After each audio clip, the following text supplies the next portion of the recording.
आज सुनिए फाल्गुन शुक्रवार व्रत की 5 कथा। मानिकपुर नगर में 3 दोस्त रहते थे। उनमें से एक काष्ठ, एक ब्राह्मण और एक वैश्य था। वे तीनों हमेशा साथ रहते थे। तीनों का विवाह हो चुका था।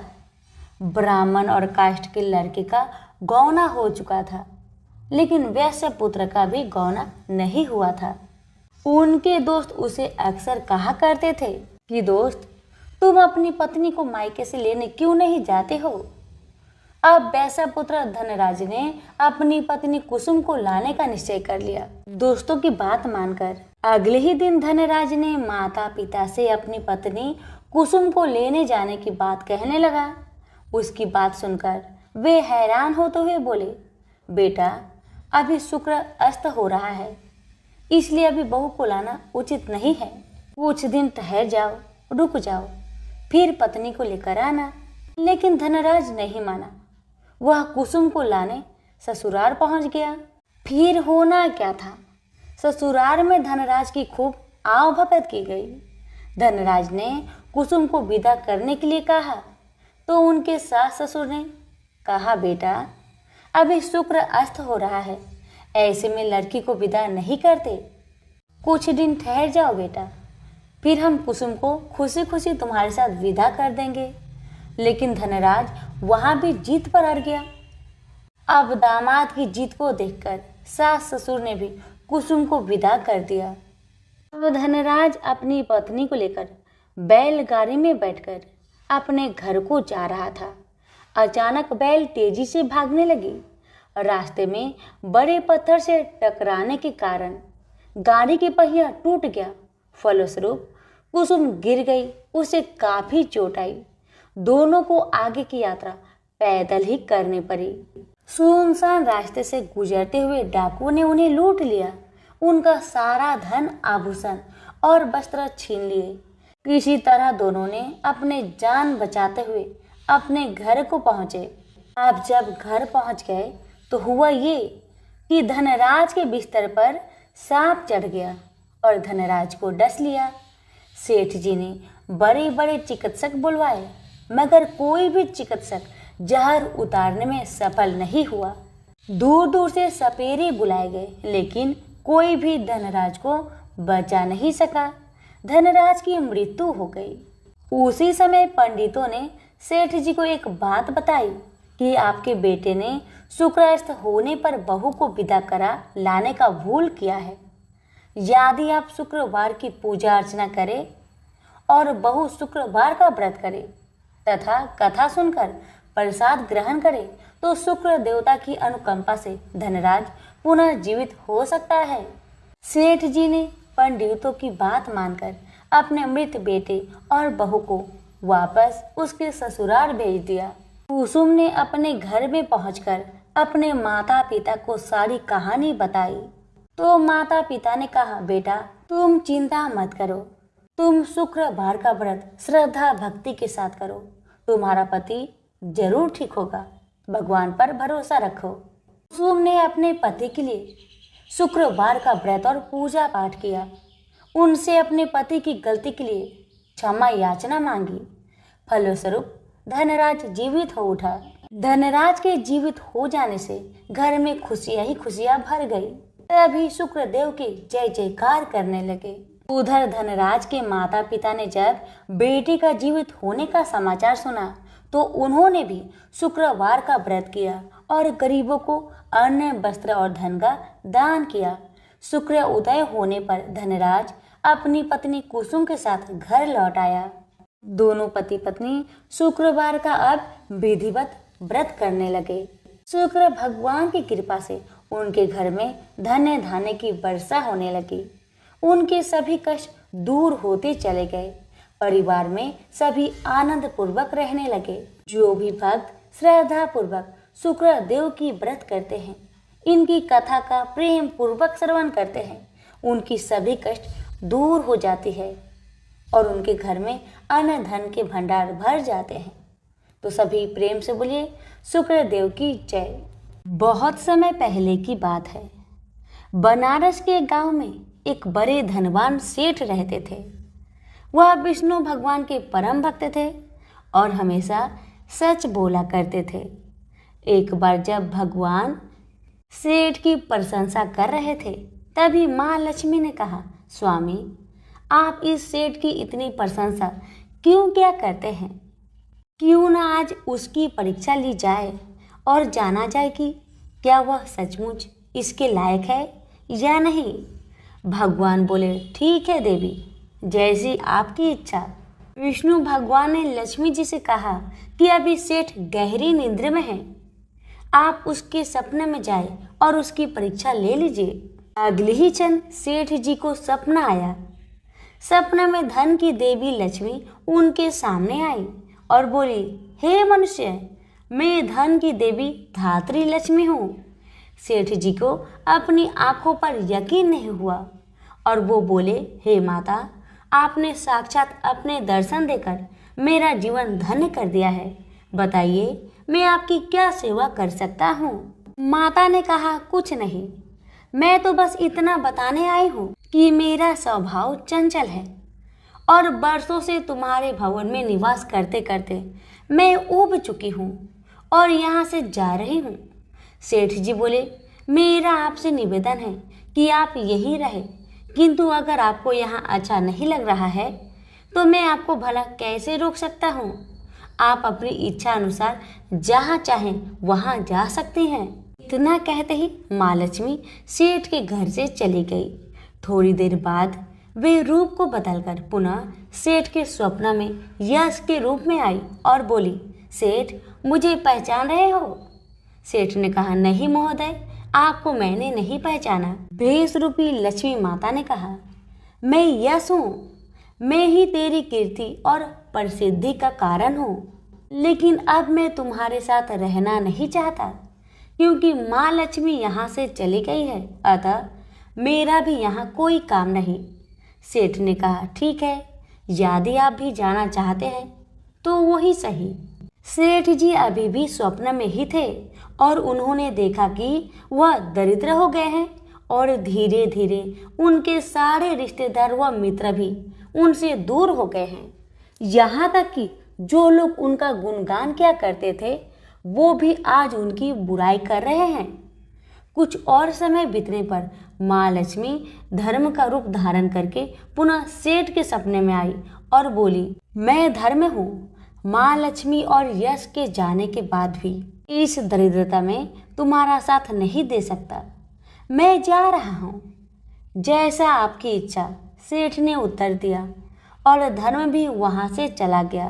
कुछ और समय बीत जाने पर माँ लक्ष्मी सत्य के रूप में स्वप्न में प्रकट हुई और बोली, मैं सत्य हूँ। लक्ष्मी, यश और धर्म के जाने के बाद अब मैं भी यहाँ से जाना चाहती हूँ।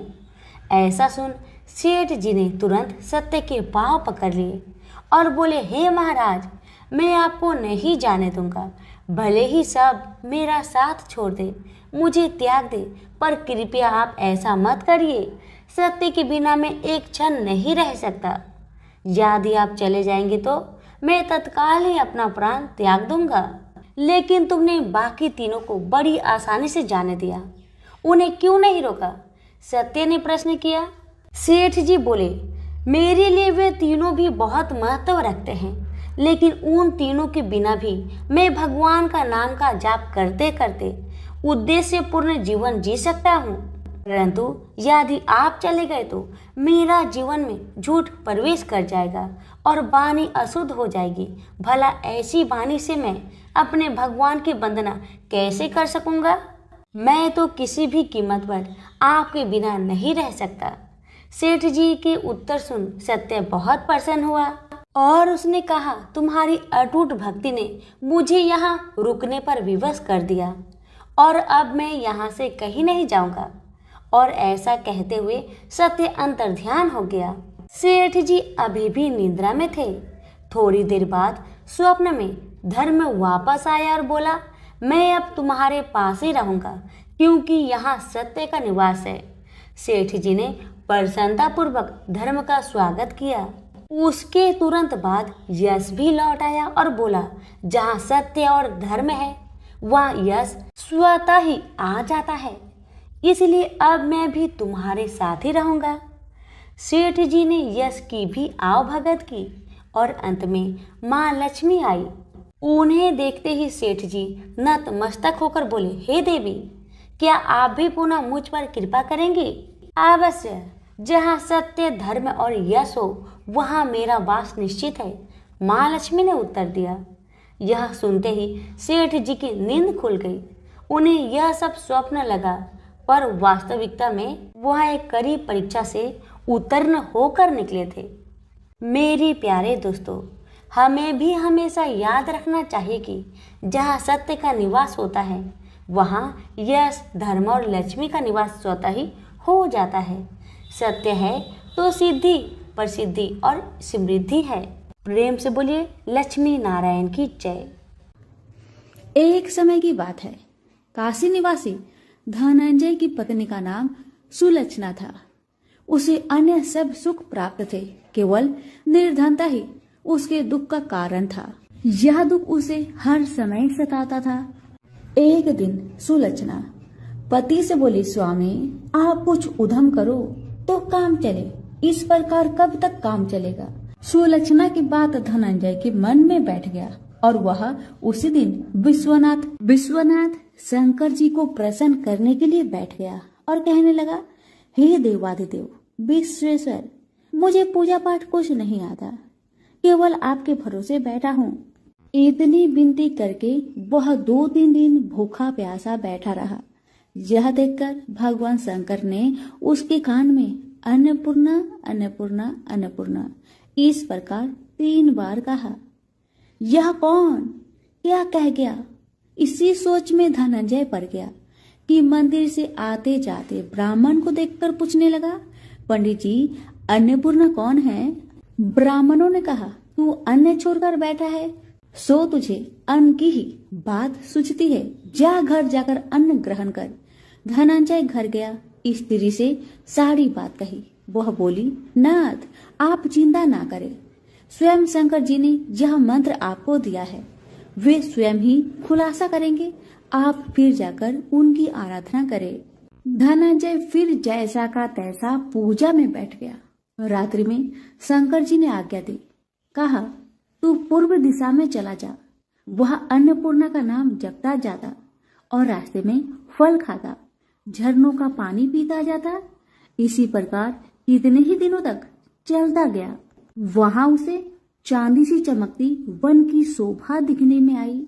सुंदर सरोवर दिखने में या उसके किनारे कितनी ही अप्सराएं झुंड बनाए बैठी थी और सब माँ अन्नपूर्णा इस प्रकार बार बार कहती थी। यह अगहन मास की उजेली रात्रि थी और आज से ही व्रत का ये आरंभ था। जिस शब्द की खोज करके वह निकला था वह उसे वहां सुनने को मिला। धनंजय ने उनके पास जाकर पूछा, हे देवियों आप यह क्या कर रही हो? उन सब ने कहा, हम सब माँ अन्नपूर्णा का व्रत करते हैं। व्रत करने से क्या होता है? यह इसी ने किया भी है, इसे कब किया जाए, कैसा व्रत है और कैसी विधि है, मुझे भी कहो। वे कहने लगी, इस व्रत को सब कोई कर सकता है। 21 दिन तक के लिए 21 गांठ का सूत लेना चाहिए। 21 दिन यदि ना बने तो 1 दिन उपवास करे, या भी ना बने तो केवल कथा सुनकर प्रसाद ले। निराहार रहकर कथा कहे, कथा सुनने वाला कोई ना मिले तो पीपल के पत्तों को रख, सुपारी या घृत कुमारी वृक्ष को सामने कर, दीपक को साक्षी कर, सूर्य, गाय, तुलसी या महादेव को बिना कथा सुनाए मुख में दाना न डाले। यदि भूल से कुछ पड़ जाए तो 1 दिवस फिर उपवास करे। व्रत के दिन क्रोध न करे और झूठ ना बोले। धनंजय बोला, इस व्रत के करने से क्या होगा? वे कहने लगी, इसके करने से अंधों को नेत्र मिले, लूलों को हाथ मिले, निर्धन के घर धन आए, बाजिन को संतान मिले, मूर्खों को विद्या आए। जो जिस कामना से व्रत करे माँ उसकी इच्छा पूरी करती है। वह कहने लगा, बहनों मेरे भी धन नहीं है, विद्या नहीं है, कुछ भी तो नहीं है, मैं तो दुखिया ब्राह्मण हूँ, मुझे इस व्रत का सूत दोगी? हाँ भाई, तेरा कल्याण हो, तुझे देगी, ले इस व्रत का मंगल सूत्र ले। धनंजय ने व्रत किया। व्रत पूरा हुआ तभी सरोवर में से 21 खंड की स्वर्ण सीढ़ी हीरा मोती जड़ी प्रकट हुई। धनंजय जय अन्नपूर्णा अन्नपूर्णा कहता जाता था। इस प्रकार इतनी ही सीढ़ियां उतर गया तो क्या दिखता है कि करोड़ों सूर्य से प्रकाशमान अन्नपूर्णा माँ का मंदिर है। उसके सामने स्वर्ण सिंहासन पर माता अन्नपूर्णा विराजमान है। सामने भिक्षा हेतु शंकर भगवान खड़े हैं। देवगनाएं चंवर डुलाती है। कितनी ही हथियार बांधे पहरा देती है। धनंजय दौड़कर जगदम्बा के चरणों में गिर गया। देवी उसकी मन का कलेश जान गई। धनंजय कहने लगा, माता आप तो अंतर्यामिनी हो, आपको अपनी दशा क्या बताऊं। माता बोली, मेरा व्रत किया है, जा संसार तेरा सत्कार करेगा। माता ने धनंजय की जिह्वा पर बीज मंत्र लिख दिया। अब तो उसके रोम रोम में विद्या प्रकट हो गई। इतने में क्या दिखता है कि वह काशी विश्वनाथ के मंदिर में खड़ा है। माँ का वरदान ले धनंजय घर आया। सुलक्षणा से सब बात कही। माता जी की कृपा से उसके घर में संपत्ति उमड़ने लगी। छोटा सा घर बहुत बड़ा गिना जाने लगा। जैसे शहद के पत्तों में मक्खियां जमा होती है, उसी प्रकार उनके सगे संबंधी आकर उसकी बड़ाई करने लगे। कहने लगे, इतना धन और इतना बड़ा घर, सुंदर संतान नहीं हो तो इस कमाई का कौन भोग करेगा। सुलक्षणा से संतान नहीं है, इसलिए तुम दूसरा विवाह करो। अनिच्छा होते हुए भी धनंजय को दूसरा विवाह करना पड़ा और सती सुलक्षणा को सौत का दुख उठाना पड़ा। इस प्रकार दिन बीतते गया। फिर अगहन मास आया। नए बंधन से बंधे पति से सुलक्षणा ने कहलाया कि हम व्रत के प्रभाव से सुखी हुए हैं, इस कारण यह व्रत छोड़ना नहीं चाहिए। यह माता जी का प्रताप है जो हम इतने संपन्न और सुखी है। सुलक्षणा की बात सुन धनंजय उसके यहाँ आया और व्रत में बैठ गया। नई बहू को इस व्रत की खबर नहीं थी। वह धनंजय की आने की राह देख रही थी। दिन बीतते गए और व्रत पूर्ण होने में 3 दिवस बाकी थे कि नई बहू को खबर पड़ी। उसके मन में ईर्ष्या की ज्वाला दहक रही थी। सुलक्षणा के घर आ पहुंची और उसने वहां भगदड़ मचा दी। वह धनंजय को अपने साथ ले गई। नए घर में धनंजय को थोड़ी देर के लिए निंद्रा ने आ दबाया। इसी समय नई बहू ने उसका व्रत का सूत तोड़कर आग में फेंक दिया। अब तो माता जी का कोप जाग गया। घर में अकस्मात आग लग गई। सब कुछ जलकर खाक हो गया। सुलक्षणा जान गई और पति को फिर अपने घर ले आई। नई बहू उठकर पिता के घर जा बैठी। पति को परमेश्वर मानने वाली सुलक्षणा बोली, नाथ घबराना नहीं, माता जी की कृपा अलौकिक है। पुत्र कुपुत्र हो जाता है और माता कुमाता नहीं होती।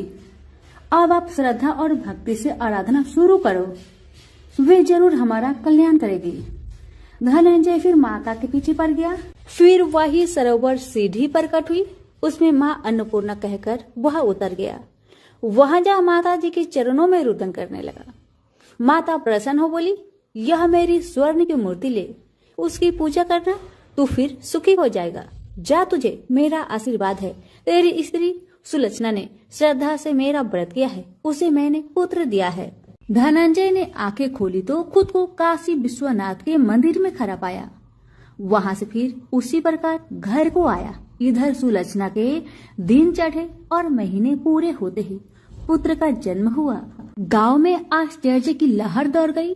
मानता आने लगा। इस प्रकार उसी गांव के निसंतान सेठ के पुत्र होने पर उसने माता अन्नपूर्णा का मंदिर बनवा दिया। उसमें माता जी धूमधाम से पधारी, यज्ञ किया और धनंजय को मंदिर का आचार्य का पद दे दिया। जीविका के लिए मंदिर की दक्षिणा और रहने के लिए बड़ा सा सुंदर भवन दिया। धनंजय स्त्री पुत्र सहित वहां रहने लगा। माता जी की चढ़ावे में भरपूर आमदनी होने लगी। उधर नई बहू के पिता के घर डाका पड़ा, सब लूट गया। वे भीख मांगकर पेट भरने लगे। सुलक्षणा ने यह सुना तो उन्हें बुलावा भेजा, अलग घर में रख लिया और उनके अन्न वस्त्र का प्रबंध कर दिया। धनंजय, सुलक्षणा और उसका पुत्र माताजी की कृपा से आनंद से रहने लगे। माताजी ने जैसे इनके भंडार भरे वैसे सबके भंडार भरे। प्रेम से बोलिए अन्नपूर्णा माता की जय। मनोहर एक प्राइवेट फर्म में साधारण पद पर कार्य करता था। जितना वेतन मिलता था उसमें घर खर्च मुश्किल से ही पूरा हो पाता था। यही कारण था कि वह धन का यथोचित संग्रह नहीं कर पाया। उसने इतना अवश्य किया था कि अपनी लड़की रचना को अच्छी शिक्षा दिलाने में लापरवाही नहीं बरती थी। रंजना जितनी खूबसूरत थी उतनी ही गुणवान व बुद्धिमान थी। समय के साथ साथ उसने यौवन की दहलीज पर कदम रखा। एक दिन मनोहर की पत्नी माधवी ने कहा, सुनो जी, लड़की अब सयानी हो गई है, इसके बारे में कुछ सोचा है आपने? मनोहर ने कहा, तुम चिंता क्यों करती हो? भाग्यवान, हमारी बिटिया में क्या कमी है? वह सुंदर है, गुणवान है, बुद्धिमान है। इसका हाथ मांगने के लिए तो लड़के वाले की लाइन लग जाएगी, तुम देखती रहना। लेकिन माँ तो माँ ही होती है। उसे बदलते समय का अनुभव भी था।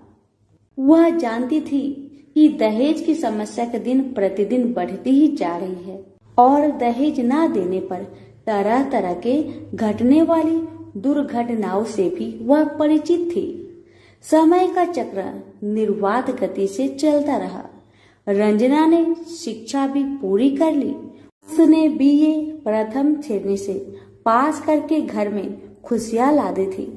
लेकिन माँ को तो बस एक ही चिंता थी, किसी भी तरह रचना के हाथ पीले हो जाए।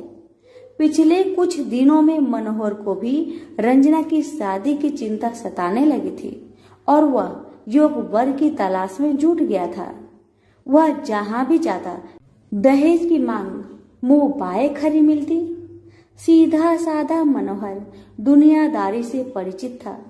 उसने तो यही सोचा था कि उसकी लड़की की शादी उसके गुण व रूप के कारण कहीं भी हो जाएगी। लेकिन जब वास्तविकता सामने आई तो वह भी हताश हो गया।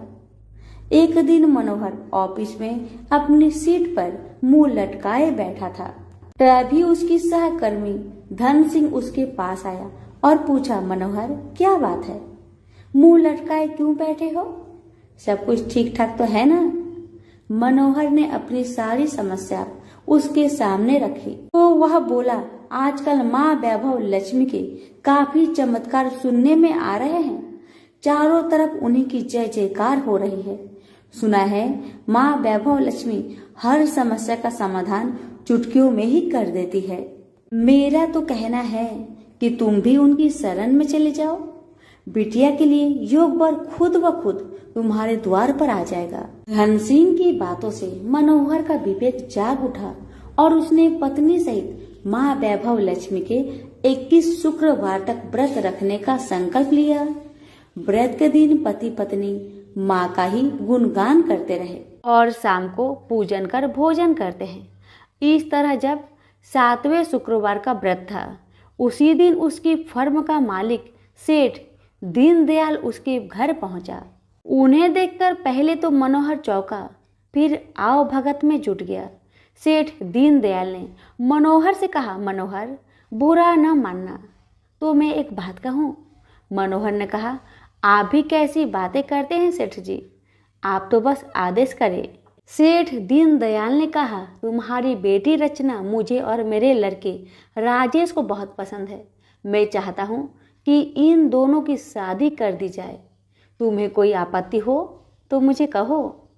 मनोहर को कानों से सुने शब्द पर विश्वास नहीं हुआ। अपनी प्रसन्नता को मन में दबाते हुए बोला, सेठ जी, कहा आप राजा भोज के सामान और कहा मैं गंगू तेली जैसा। आपके सामने मेरी हैसियत ही क्या है? सेठ दीनदयाल ने उसकी बात को भांपते हुए कहा, मनोहर तुम किसी प्रकार की चिंता मत करना। यह शादी दहेज के बिना होगी। बस मुझे तो रचना जैसी गुणवान लड़की ही चाहिए। मनोहर और उसकी पत्नी माधवी ने इसे माँ का ही चमत्कार माना और एक दूसरे की तरफ देखते हुए स्वीकृति दे दी। फिर रचना की शादी बड़े धूमधाम से हुई, जिसे देखकर सभी दंग रह गए। शादी के बाद मनोहर और उसकी पत्नी 21 शुक्रवार व्रत पूरे किए। व्रत के अंतिम दिनों दोनों ने 21 कन्याओं को भोजन कराया तथा माँ वैभव लक्ष्मी का विधिवत पूजन कर व्रत कथा की 21 पुस्तकें माँ के श्रद्धालु भक्तों में बांटी। माँ की कृपा से मनोहर माधवी सुखपूर्वक रहने लगे। इधर 9 माह बाद रचना को पुत्र रत्न की प्राप्ति हुई। ये सब माँ के चमत्कार की बदौलत ही संभव हो पाया था। तो सभी मिलकर बोलिए, माँ वैभव लक्ष्मी की जय। कथा अच्छी लगे तो दूसरों को शेयर अवश्य करें। कथा। किसी गांव में अनेक लोग रहा करते थे और सभी अपने अपने कामों में मग्न रहते थे। किसी को किसी का चिंता फिक्री परवाह था ही नहीं, सब अपने से ही मतलब रखते थे। इसी कारण से भजन कीर्तन, भक्ति भाव, दया माया, परोपकार जैसे संस्कार कम हो गए। उस गांव में बुराइयां बढ़ गई थी। शराब, जुआ, रेस, व्यभिचार, चोरी डकैती वगैरह बहुत गुना शहर में होता रहता था। इसके बावजूद उस गांव में कुछ अच्छे लोग भी रहा करते थे। ऐसे ही लोगों में शीला और उनके पति की गृहस्थी मानी जाती थी। शीला बहुत धार्मिक प्रवृत्ति की थी और उसका स्वभाव संतोषी था। उनका पति भी विवेकी और सुशील था। शीला और उसका पति कभी किसी की बुराई नहीं किया करते थे और प्रभु भजन में अच्छी तरह समय व्यतीत करते थे। शहर के लोग उनकी गृहस्थी की सराहना करते थे। देखते ही देखते दिन बीतने लगा, समय बदल गया।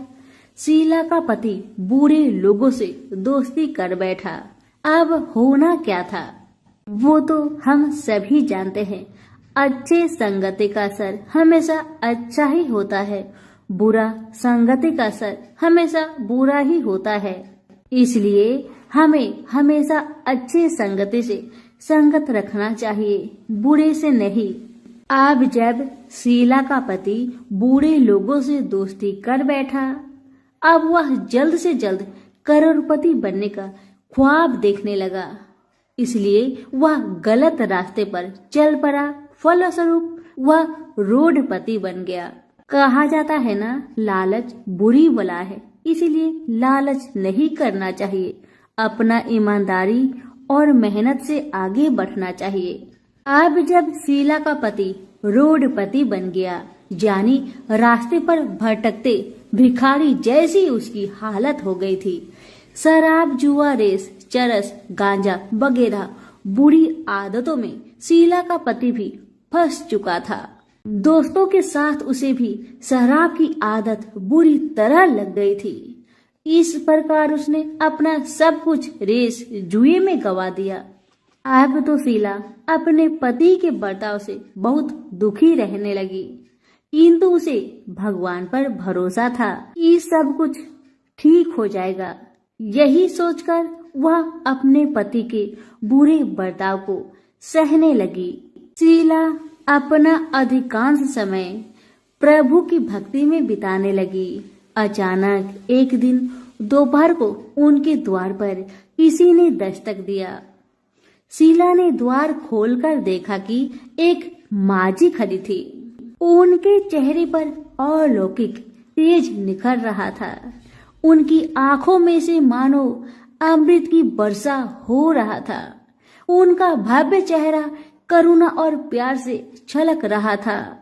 उनको देखते ही शीला के मन में अपार शांति छा गई। सारी चिंता मिट गई। शीला के रोम रोम में आनंद छा गया। शीला उस माजी को आदर के साथ अपने घर ले आई।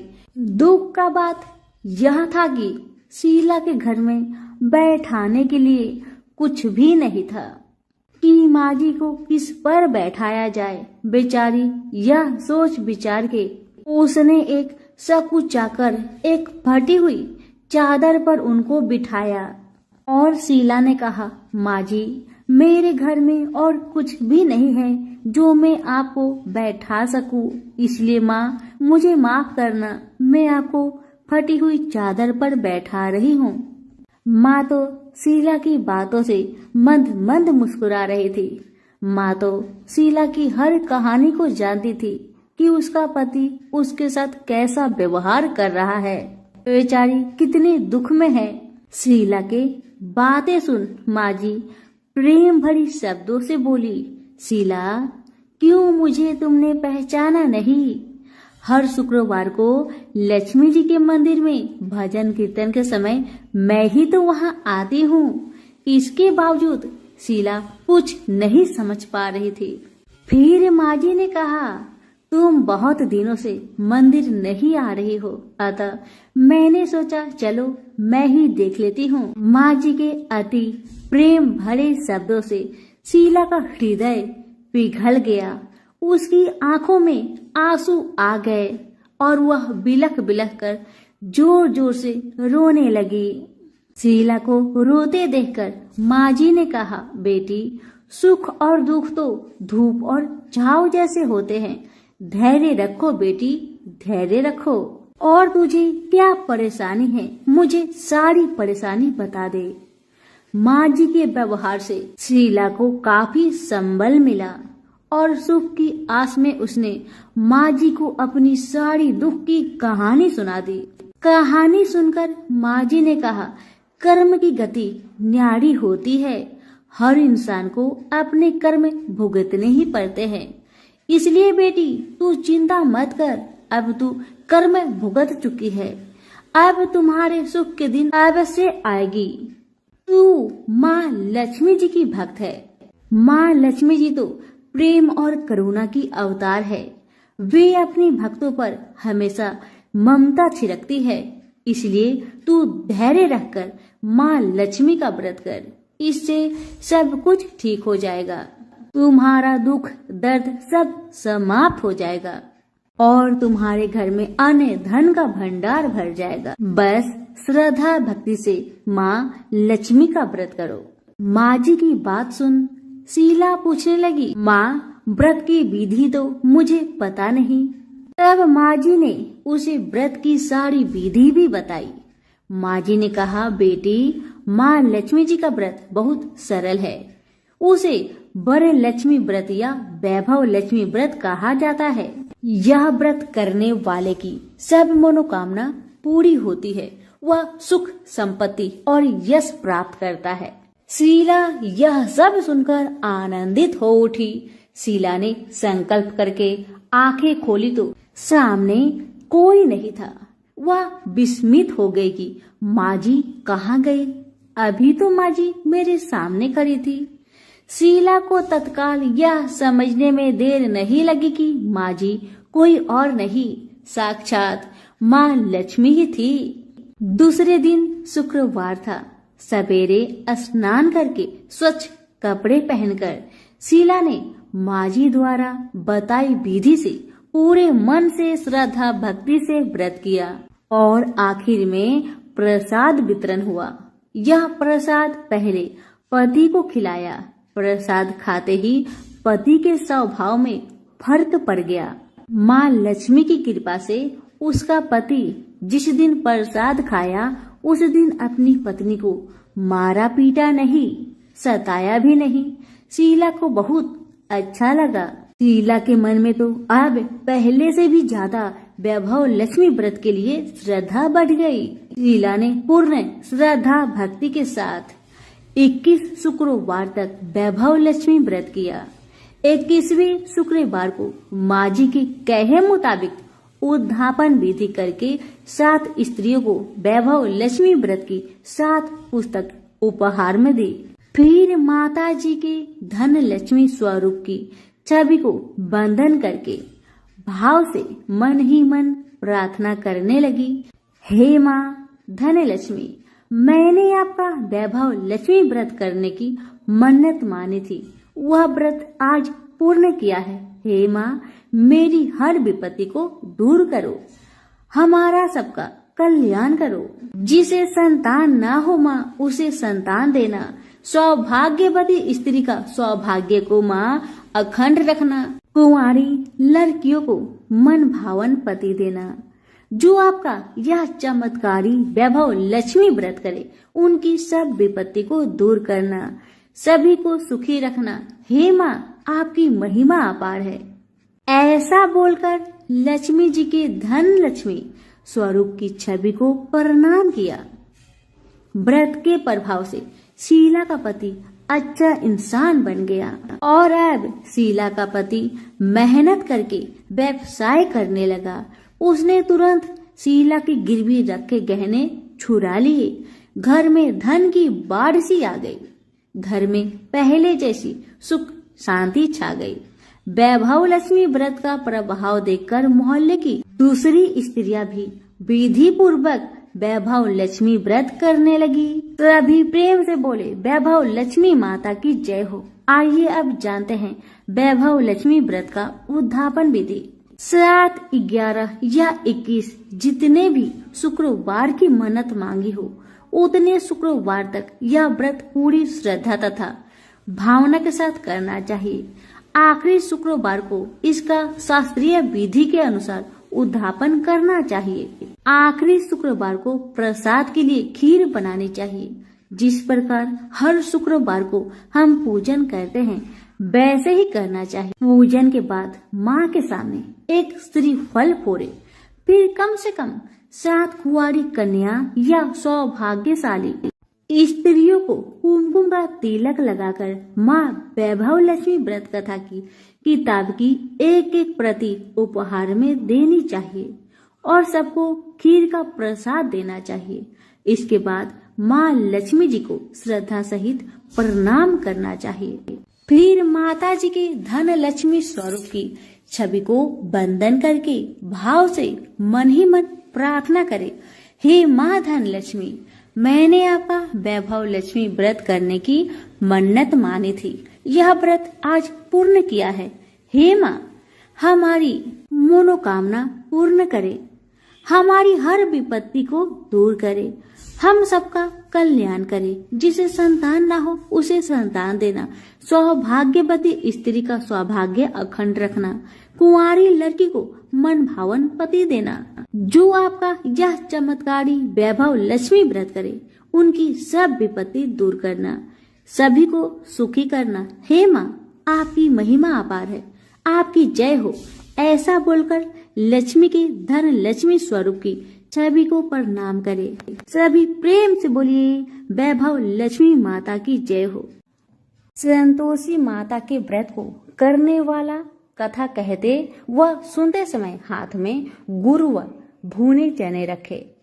सुनने वाले संतोषी माता की जय, संतोषी माता की जय, इस प्रकार जय जयकार मुख से बोलते जाए।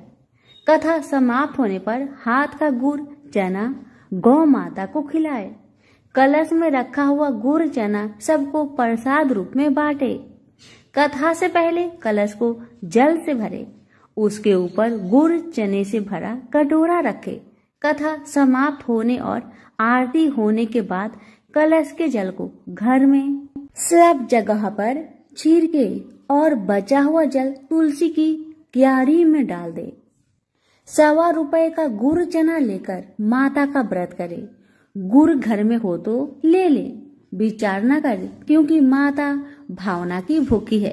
कम ज्यादा का कोई विचार नहीं चाहिए। जितना भी आपसे बन पड़े अर्पण करे। श्रद्धा और प्रेम से प्रसन्न मन हो व्रत करना चाहिए। व्रत के उद्यापन में 2.5 सेर खाजा, मोमन दाल पूरी, खीर चने का साग नैवेद्य रखे। घी का दीपक जला संतोषी माता की जय जयकार बोले। नारियल फोड़े। इस दिन घर में कोई खटाई न खाए और न किसी को खाने को दे। इस दिन 8 लड़कों को भोजन कराए। देवर जेठ के लड़के मिलते हो तो दूसरों को न बुलाना। कुटुंब में न मिले तो ब्राह्मण के रिश्तेदारों के या फिर पड़ोसियों के लड़के को बुलाए, उन्हें खटाई की कोई वस्तु ना दे तथा भोजन कराकर यथाशक्ति दक्षिणा दे। नगद पैसे ना दे, कोई वस्तु दक्षिणा में दे। व्रत करने वाला कथा सुन प्रसाद ले, एक समय भोजन करे। इस तरह से माता प्रसन्न होगी और दुख दरिद्रता दूर होकर मनोकामना पूरी होगी। अब सुनिए कथा। पहले बोलिए संतोषी मैया की जय हो। एक बुढ़िया थी, उसके 7 पुत्र थे, 6 कमाने वाले और एक निकम्मा था। बुढ़िया माँ 6 पुत्रों की रसोई बनाती, भोजन कराती और जो बचता वह 7वें को देती थी। परंतु वह बड़ा भोला था, मन में कुछ विचार न करता था। एक दिन अपनी पत्नी से बोला, देखो मेरी माता का मुझ पर कितना प्यार है। वह बोली, क्यों नहीं, सबका जूठा बचा हुआ तुमको जो खिलाती है। वह बोला, ऐसा भी कहीं हो सकता है, मुझे तुम्हारी बातों पर भरोसा नहीं। जब तक मैं अपनी आंखों से ना देख लूं, मैं मान नहीं सकता। पत्नी ने कहा, देख लोगे तब मानोगे। कुछ दिन बाद बड़ा त्योहार आया। घर में 7 प्रकार के भोजन और चूरमा के लड्डू बने। वह जांचने को सिर दर्द का बहाना बनाकर पतला कपड़ा सिर पर ओढ़कर रसोई में सो गया और कपड़े में से सब कुछ टुकुर टुकुर देख रहा था। 6 भाई भोजन करने आए। उसने देखा माँ ने उनके लिए सुंदर सुंदर आसन बिछाए, 7 प्रकार की रसोई परोसी। वह आग्रह करके उन्हें जिमाती है। वह देखता रहा। 6 भाई भोजन करके उठे, तब जूठी थालियों में से लड्डुओं के टुकड़ा उठाकर एक लड्डू बनाया। जूठन साफ कर माँ ने उसे पुकारा, उठ बेटा, 6 भाई भोजन कर गए, अब तू ही बाकी है, उठ ना, कब खाएगा। वह कहने लगा, माँ मुझे भोजन नहीं करना, मैं परदेश जा रहा हूँ। माता ने कहा, कल जाता हो तो आज चला जा। वह बोला, हाँ हाँ आज ही जा रहा हूँ। यह कहकर वह घर से निकल गया। चलते समय पत्नी की याद आई। वह गौशाला में कंडे थाप रही थी। वह जाकर बोला, हम जावे परदेश को, आवेंगे कुछ काल, तुम रहियो संतोष से धर्म अपनो पाल। वह बोली, जाओ पिया आनंद से, हमरो सोच हटाए, राम भरोसे हम रहे, ईश्वर तुम्हें सहाय। देवो निशानी अपनी, देख धरु मन धीर, सुधी हमारी ना बिसारियो, रखियो मन गंभीर। वह बोला, मेरे पास तो कुछ नहीं, यह अंगूठी है, सो ले लो और अपनी निशानी मुझे दे। वह बोली, मेरे पास क्या है, यह गोबर भरा हाथ है। यह कह उसकी पीठ में गोबर की हाथ की थप्पी मार दी। वह चला गया। चलते चलते दूर देश में पहुंचा। वहां एक साहूकार की दुकान थी। वहीं जाकर रहने लगा और कहने लगा, भाई मुझे नौकरी पर रख लो। साहूकार को जरूरत भी थी तो वह बोला, ठीक है रह जा। लड़के ने पूछा, तनख्वाह क्या दोगे? साहूकार ने कहा, काम देखकर दाम मिलेगा। साहूकार की नौकरी मिली। वह सवेरे 7 बजे से रात तक नौकरी करने लगा। कुछ दिनों में साहूकार का सारा लेन देन का हिसाब, ग्राहकों को माल बेचना, सारा काम करने लगा। साहूकार के 7-8 नौकर थे। सब चक्कर खाने लगे कि या तो बहुत होशियार बन गया। सेठ ने भी काम देखा और 3 महीने में उसे आधे मुनाफे का साझीदार बना दिया और 12 बरस में नामी सेठ बन गया और मालिक सारा कारोबार उसके ऊपर छोड़कर बाहर चला गया। अब उधर पत्नी के साथ क्या होता है उसे सुनिए। सास ससुर उसे दुख देने लगे। सारी गृहस्थी का काम करा के उसे लकड़ी लेने जंगल में भेज दे और घर की रोटियों के आटे से जो भूसी निकलती थी उसकी रोटी बनाकर रख दी जाती थी और फूटी नारियल की खोपड़ी में पानी। इस तरह दिन बीतते रहे। एक दिन की बात है, वह लकड़ी लेने जा रही थी कि रास्ते में बहुत सी स्त्रियां संतोषी माता की व्रत करती दिखाई दी। वहीं खड़ी हो, वह भी कथा सुन और बहनों से बोली, बहन, तुम किस देवी देवता का व्रत करती हो और इसके करने से क्या फल होता है? इस व्रत की करने की विधि क्या है? यदि तुम अपने इस व्रत का विधान मुझे समझाकर कहोगी तो मैं भी तुम्हारा बड़ा एहसान मानूंगी। तब उनसे एक स्त्री बोली, सुनो, यह संतोषी माता का व्रत है। इसके करने से निर्धनता, दरिद्रता का नाश होता है, लक्ष्मी आती है, मन की चिंताएं दूर होती है, घर में होने से मन को सुख, प्रसन्नता और शांति मिलती है। व्रत के दिन घर में खटाई कोई न खाए। यह सुनकर बहू चल दी। रास्ते में लकड़ी बोझ को बेच दिए और उन पैसों से गुड़ चना ले माता के व्रत की तैयारी कर आगे चली गई और सामने मंदिर देख पूछने लगी, यह मंदिर किसका है? सब बच्चे कहने लगे, संतोषी माता का मंदिर है। यह सुन माता के मंदिर में जा माता के चरणों में लौटने लगी। दिन हो विनती करने लगी, माँ, मैं निपट मूर्ख हूँ, व्रत के नियम कुछ नहीं जानती, मैं बहुत दुखी हूँ।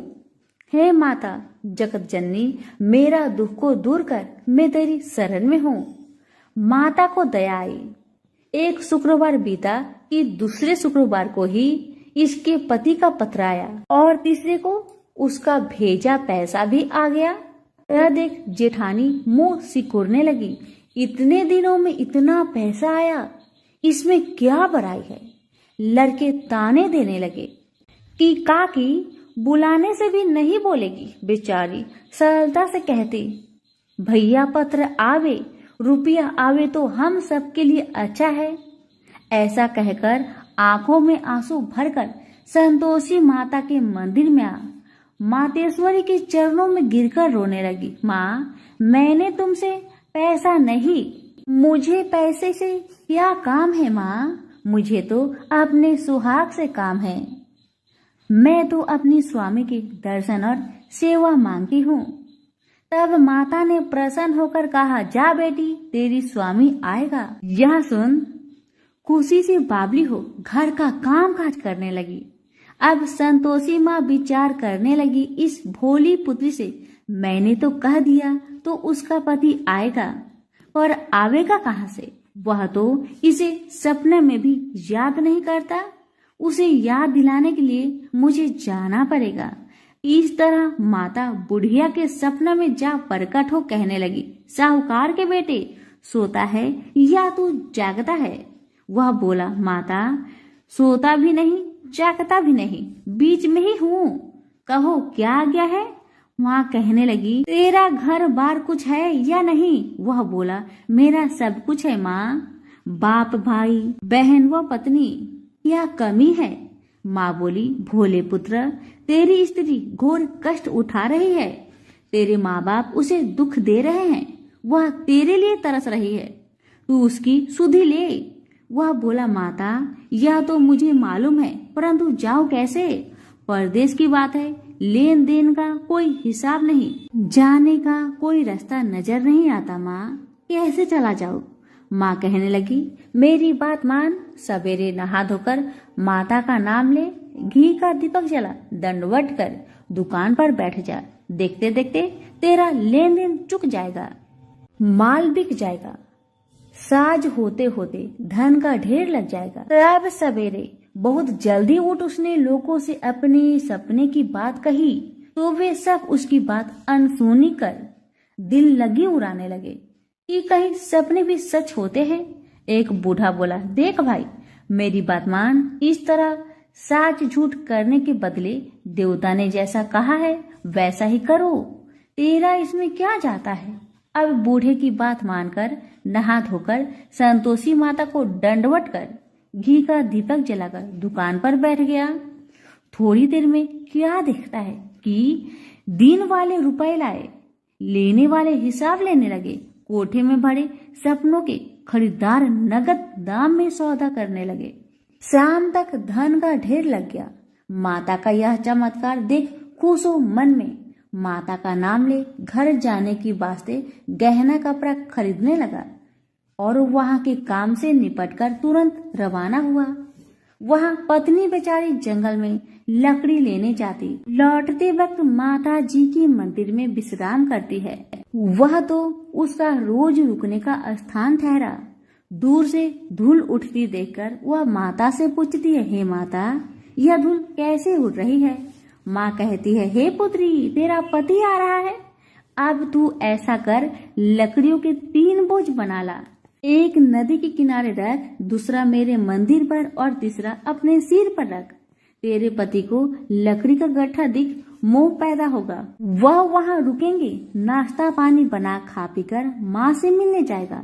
तब तू लकड़ी का बोझ उठाकर जाना और बीच में चौक के गड्ढा डालकर 3 आवाजें लगाना। लो सासू जी, लकड़ियों का गट्ठा लो, भूसे की रोटी दो, नारियल के खोपरे में पानी दो, आज मेहमान कौन आया है? माँ की बात सुन उसने कहा, बहुत अच्छा माता, कहकर प्रसन्न हो लकड़ियों के 3 गट्ठे ले आई।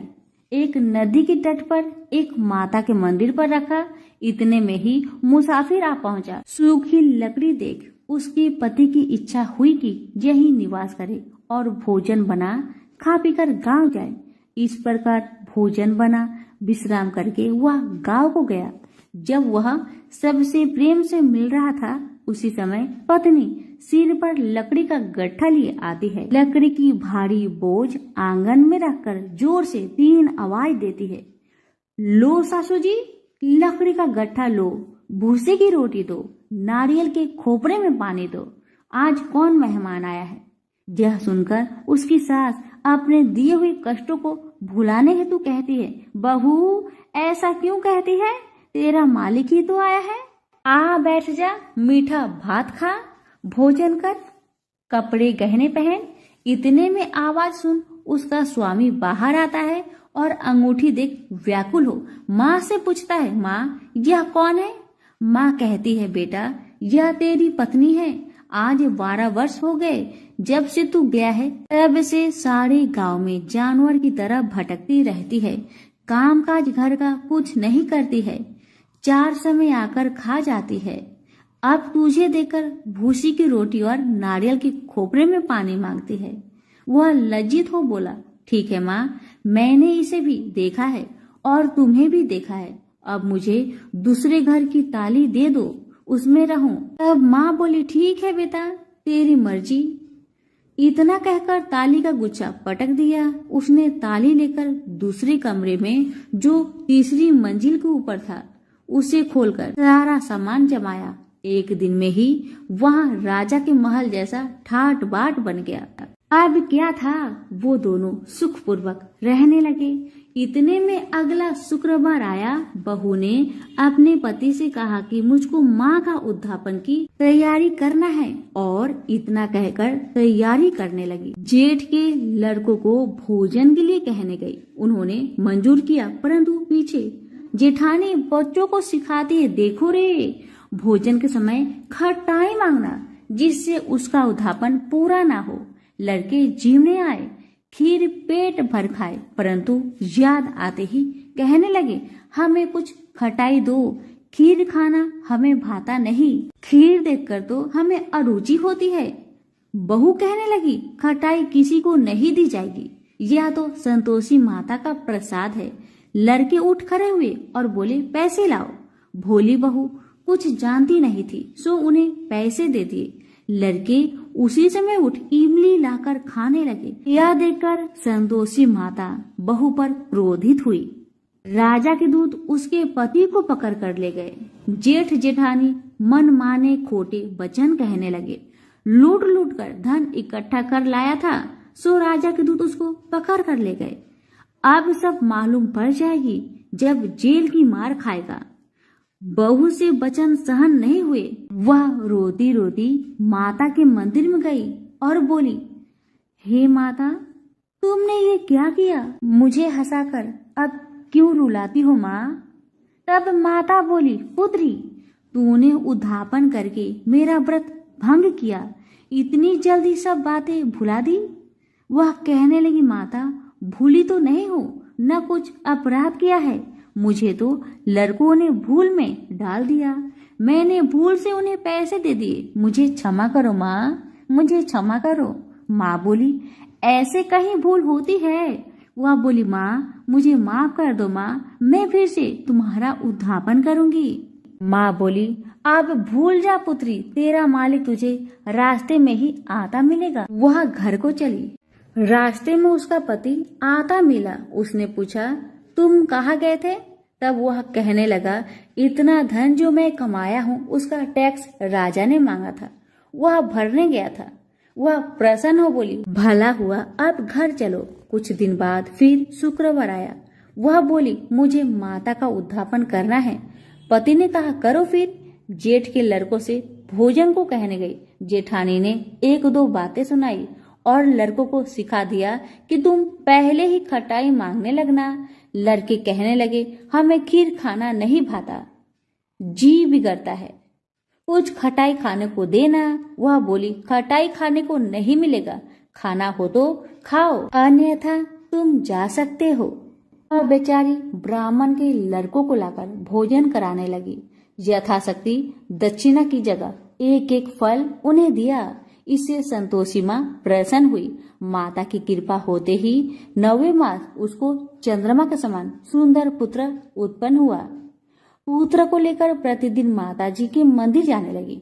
माँ ने सोचा कि वह रोज आती है, क्यों ना मैं इसके घर चलूं, इसका आसरा देखूं तो सही। यह विचार कर माता ने भयानक रूप बनाया। गुड़ और चने से सना, मुख ऊपर सूर्य के समान होठ, उस पर मक्खियां भिनभिना रही थी।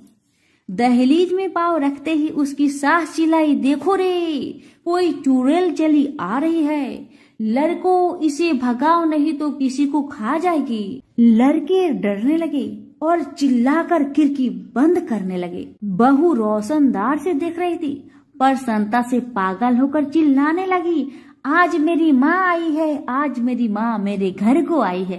यह कहकर बच्चे को दूध पीने से हटाती है। इतने में सास का क्रोध फूट पड़ा। बोली, रांड, इसे देखकर कैसी उतावली हुई जो बच्चे को पटक दिया। इतने में माँ के प्रताप से जहाँ देखो वही लड़के ही लड़के नजर आने लगे। वह बोली, माँ जी, जिनका मैं व्रत करती हूँ यह तो वही संतोषी माता है। इतना कहा झट से सारे घर के किवाड़ खोल देती है। सबने माता के चरण पकड़ लिए और विनती कर कहने लगे, हे माता, हम मूर्ख है, हमें अज्ञानी है, पापी है, तुम्हारे व्रत की विधि हम नहीं जानते, तुम्हारे व्रत भंग कर हमने अपराध किया है माँ। हे माँ, आप हमारा अपराध क्षमा करो। उस प्रकार माता प्रसन्न हुई। माता ने बहू को जैसा फल दिया वैसा माता सबको दे। जो पढ़े उनका मनोरथ पूर्ण हो, जो सुने उनका भी मनोरथ पूर्ण हो। तो प्रेम से बोलिए, संतोषी माता की जय हो। कथा अच्छी लगे तो अभी लाइक करके दूसरों को शेयर करें और चैनल को सब्सक्राइब करें। धन्यवाद।